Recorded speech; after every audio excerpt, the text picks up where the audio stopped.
The 101-year-old company. What is in the future for this company? Welcome back, Kathryn. Thank you. It's good to be here again. All right, so we spoke a little bit about Ramson's and what you've been doing, how you've survived four Yes. generations to date, and Yes. still growing, making 20 odd % ahead of targets in sales and so on. But we're in a changing environment. Yes, COVID did help, especially with food companies, but then came logistic challenges. How did you manage to navigate that between the logistics and the inflation that came after? Yes, it was quite challenging. We, I think, were able to really plan ahead. I think the fact that both Philip Ramson, the managing director, and myself took an avid role in ensuring that we had stocks on hand. So we kind of understood what was going to be happening, and we decided to build up our stock levels. And we took the opportunity in the brands that could. Obviously, there are some brands that have a very short shelf life. You can't necessarily build up the stocks in those.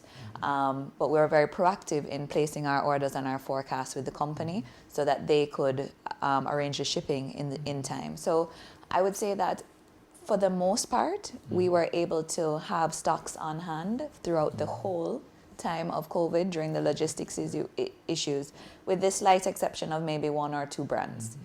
So I think that really helped us. And it also helped us in terms of food service, because with COVID, food service hotels would have closed for about 4 to 5 months. Luckily, it was less than 20% of our business, so we didn't feel much from them closing.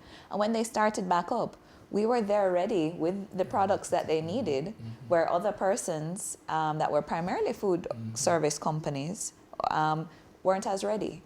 And so we were able to capitalize on those avenues, and I think that we're still capitalizing on that. As we look at as things have changed, we've heard talk many times about more integration in terms of the tourism sector. So the tourism sector is the big contributor to GDP locally. But we've had discussions about integrating more local products into that sector, and also looking at regional integration. How are you positioning for opportunities that may arise in those areas? I think that we are very well positioned for it, and I think that by being a member of the Jamaica Manufacturers and Exporters Association, there is a link between the Tourism Linkages Network and the JMEA, and they have before COVID, it was quarterly sessions where the hoteliers and the restaurant owners when manufacturers would meet. So I think that over the last 5 to 6 years, there has been a lot more integration with our tourism industry and our local manufactured industry in them taking on more locally manufactured products. And I know that when we do go out and visit the hotels, they are interested in locally manufactured products, because it's a little bit easier on them, logistic wise, and we are an island, so anything can happen, as we knew through COVID. That shipping that used to take 2 weeks is now 6 weeks. So I think that the tourism industry definitely has been more open to local products, and I think we are well positioned because we do have a good amount of local products with Fosco. We can manufacture to any size that they want of the rolled oats, and we have other local products, and then we also have our imported products that we can assist with as well. As we look more and more internationally, Jamaica, one of the solutions that we've heard is that we need to export more. We need to bring in more hard currency. Brand Jamaica is big internationally. Are you looking to tap into that market to grow your revenues through exports? Yes, definitely. We would have just come out of Expo Jamaica 2023. That happened about a month ago now. It was very well supported. We had close to 800 buyers coming in, both local and international. And for our company as well, we had several meetings, both with local hotels as well as with international buyers. And we've already received orders from new territories. And so we're really excited about that. The quality of buyers that came out this year was really good, and other manufacturers that I spoke with also had a really good year. A lot of interest, a lot of on the spot orders, and so I think that it is one of Minister Hill's mandates is that we need to grow exports, and I think he's working very well with the JME to try and expound on that, because he's gone several trade missions. They just came back from one in Canada, I believe, and they're going off to New York at the end of this month. So he's doing several trade missions.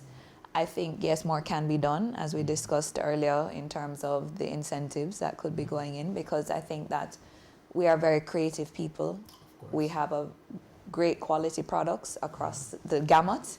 And so really what hinders us is economies of scale and other costs that we spoke about, energy costs, security costs, to make us be truly competitive. It's funny, as we talk about economies of scale, and I've seen certainly locally we can produce at the levels using that. The challenge has been that we've been focusing mainly locally. But even regionally, we see Guyana opening up, but I've been told we don't focus enough on the Latin American markets, for example, DOMREP and so on. Yes. Are we looking at those? And as we talk about, economies of scale and upping the numbers, yes, are those options that are realistic? Yes, I think so. I know that trade missions would have happened in January for Guyana. I know that, at least for us, we are constantly exploring, making sure that our packaging for export has Spanish and French on it, so that it is able to penetrate other markets. I do think, though, that there are other things that come into it, because usually we go after the Jamaicans, the diaspora. And so not much marketing has to be involved, because they know the products. They've grown up on the products, right? And so even if they're second or third generation Jamaicans, their mom or grandma had Fosco in their cupboard, so they recognize the product. But when you're penetrating another market, a Spanish-speaking market, or other markets that don't have the diaspora there, you now have to really concentrate on marketing your brand. And it is kind of difficult, because you're now reliant on the distributor in that market, who may or may not be set up for that, or want to spend their money, because it's not, at least for us, when we talk about our international brands that we import, it's a shared marketing effort. It's not just our money, but it's their money as well, because it's their brand. So that is difficult, I think, for a lot of Jamaican manufacturers when they find a partner in another country. Sometimes they're kind of just salesmen, but they don't do the marketing that is needed to get non-Jamaicans to recognize your product for the quality that it is, and to be able to use it in our house. One of the challenges that we face when we go international, I think our products might be a little pricey, again, based on your manufacturing costs, input costs, and so on. But can we say we have the quality to justify any proper pricing? I think for our niche products, definitely, we have the quality to justify the price. I think all of our products are really great quality products, but when you're looking at something side by side, something that's maybe manufactured in Costa Rica, and your product is now coming into Costa Rica, that's the same product. Let's even say Fosco oats. I think Fosco oats is better than the imported oats that come into Jamaica, because it's made using Jamaican water to make the steam the oats when you're rolling it. Is that enough to convince somebody in Costa Rica to purchase it over something that is possibly cheaper because it's made in Costa Rica? I'm not sure. A lot of marketing, as we said, would have to go into that. A lot of sampling, a lot of things like that to change their mindset. I think something else that we don't think about is, and that we're very proud of, is when our products packaging and look is very Jamaican. And we're proud of that. And we did that because of the local market and because of our diaspora. But when it's going to another country, especially if they don't speak English or anything like that, then it may be too different. I know I was speaking with Butch Hendrickson at National, and when they first went into the UK and they had their regular national colours and the bun, they had to change up the colouring on the bun, and their sales doubled.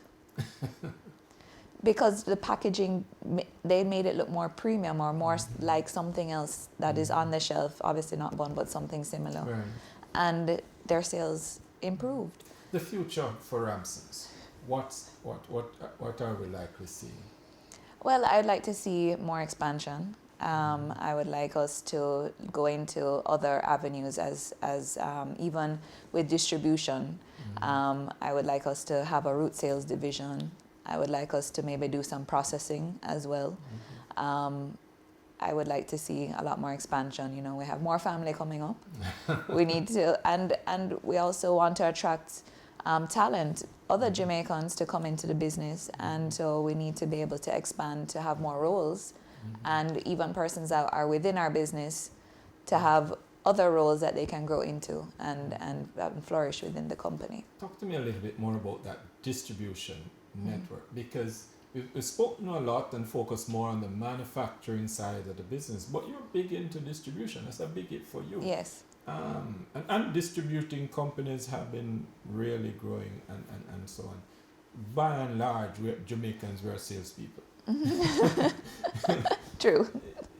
Talk to me more about that distribution side of the business and what's the future for that? Well, you know, the future, we're not, we see where other countries have gone into, with especially in the US with Amazon and things like that, is that the future is probably not so much physical stores, but online and deliveries. And so with COVID, when we had all of the closures and the short hours, all of those things, we did explore it a little and have some home deliveries, and we created packages that persons could purchase, like a cleaning package that might have several different products, or a breakfast package that would have different products to go for breakfast, and we would offer delivery. So I think that is really possibly the future of distribution, is not just the regular channel that we know now with the supermarkets and wholesales. And supermarket shelves. Yes, but actual online. And are we likely to see that here in Jamaica in a big way? I think that eventually we'll get there. I don't think it will be as quickly as other countries. We still have a lot of unbanked population, and really for online, you're going to need to have whether a credit card, a debit card, the digital currency that the government is pushing. So I think with those things that we see happening within the government, pushing the digital currency, trying to get more persons banked, the whole NID system, all of these things, I think eventually we will get to that level where a lot more transactions can happen online.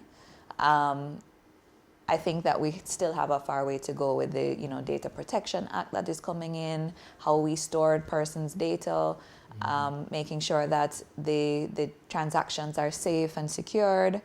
I still think there's a long way to go, but I do think that we are going to see that, yes. Ramson's, and we've discussed it, you're largely, you're wholly a family-owned company.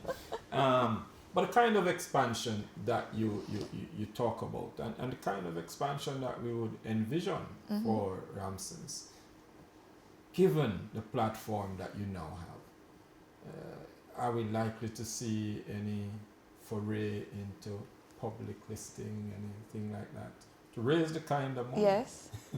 Well, I would say 5 years ago, it was a definite no. Okay.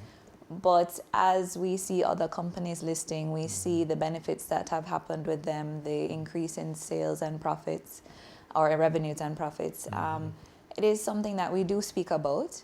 I don't think is in the next 5 years plan, but it is something that we do speak about because we see the benefits of it. But it is still very hard to conceive that we give up some of our ownership, which would have to happen when you go public. And so we're just weighing the options. But I do think that there are great benefits, and we do speak about it. So we'll see. Looking forward. Absolutely great chatting with you this morning, Kathryn. Ramson's. Who knows? Looking to see it listed on the exchange one day. And really becoming the household name that it truly deserves. As we always say here on Let's Talk Stocks, we bring you information to make better financial decisions. Come back with us tomorrow morning at 9 when we'll have another wonderful program lined up for you.